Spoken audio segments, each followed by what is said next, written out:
الحمد لله وكفى وسلام على عباده الذين اصطفى أما بعد فأعوذ بالله من الشيطان الرجيم بسم الله الرحمن الرحيم وما أرسلنا من رسول إلا ليطاع سبحان ربك رب العزة عما يصفون وسلام على المرسلين والحمد لله رب العالمين اللهم صل على سيدنا محمد وعلى آل سيدنا محمد وبارك وسلم اللهم صل على سيدنا محمد وعلى آل سيدنا محمد وبارك وسلم۔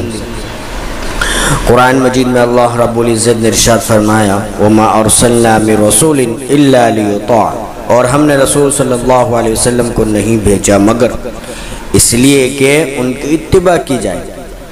قرآن مجید کی اس آیت میں اللہ تعالیٰ نے حضور صلی اللہ علیہ وسلم کے دنیا میں تشریف لانے کا مقصد بیان کیا ہے۔ اللہ تعالیٰ نے اپنے محبوب کو بھیجا ہی اس لیے تھا کہ لوگ میرے محبوب کے طریقوں پر عمل کریں، ان کی زندگی کا اتباع کریں، آپ صلی اللہ علیہ وسلم کے تمام احوال میں آپ صلی اللہ علیہ وسلم کی اتباع کی جائے، بے شک وہ آپ صلی اللہ علیہ وسلم کی زبان مبارک سے نکلے ہوئے الفاظ ہوں یا آپ صلی اللہ علیہ وسلم کے بدن مبارک سے کیا ہوا کوئی عمل ہو، یا قرآن مجید میں اللہ نے حکم دیا۔ لوگ کہتے ہیں کہ سنت پر عمل کرنا کون سا ضروری ہے، اور اللہ تعالیٰ قرآن مجید میں فرما رہے ہیں کہ ہم نے بھیجا ہی اس لیے ہے کہ لوگ سنت پر عمل کریں۔ من یطع اللہ ورسولہ فقد فاز فوزا عظیما، جو شخص اللہ اور اس کے رسول صلی اللہ علیہ وسلم کی اطاعت کرے گا وہ بڑی کامیابی کو پہنچے گا۔ اللہ کی بات بھی ماننی ہے، رسول صلی اللہ علیہ وسلم کی بات بھی ماننی ہے۔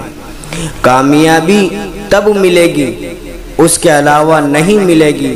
صحابہ کرام رضوان اللہ تعالیٰ عنہم اجمعین فرماتے ہیں کہ سنتوں کو مضبوط پکڑ لینا ہی نجات کا ذریعہ ہے۔ بخاری شریف کی روایت ہے، نبی صلی اللہ علیہ وسلم نے فرمایا کہ جس نے میری سنت سے اعراض کیا، چھوڑ دیا، غفلت برتی، وہ ہم میں سے نہیں۔ آج لوگ کہتے ہیں کہ جی سنت ہی تو ہے۔ پھر نبی صلی اللہ علیہ وسلم نے ایک جگہ فرمایا جو شخص مجھ سے محبت کرے گا وہ میرے ساتھ جنت میں ہوگا، اور ایک جگہ فرمایا جس نے میری سنت کو زندہ کیا اس نے مجھ سے محبت کی، اور جس نے مجھ سے محبت کی وہ میرے ساتھ جنت میں ہوگا۔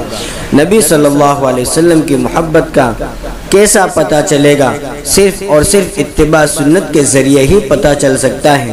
لوگ پوچھتے ہیں پتہ نہیں اللہ ہم سے راضی ہے کہ نہیں۔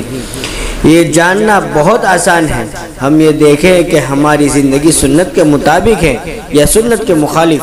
اگر سنت کے مطابق ہے تو یہ دلیل ہے اس بات کی کہ اللہ راضی ہے، اور اگر ہماری زندگی سنت کے خلاف ہے تو یہ دلیل ہے اس بات کی کہ اللہ تعالی ہم سے ناراض ہے۔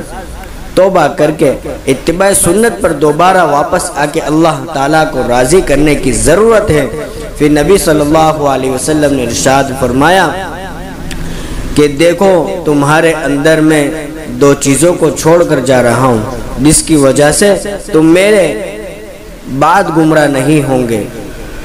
ایک فرمایا کہ اللہ کی کتاب یعنی قرآن مجید، اور دوسرا فرمایا میری سنت کے بغیر انسان کا کامیاب بھی نہیں ہو سکتا۔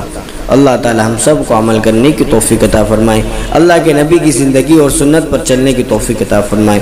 وآخر دعوانا الحمدللہ رب العالمین۔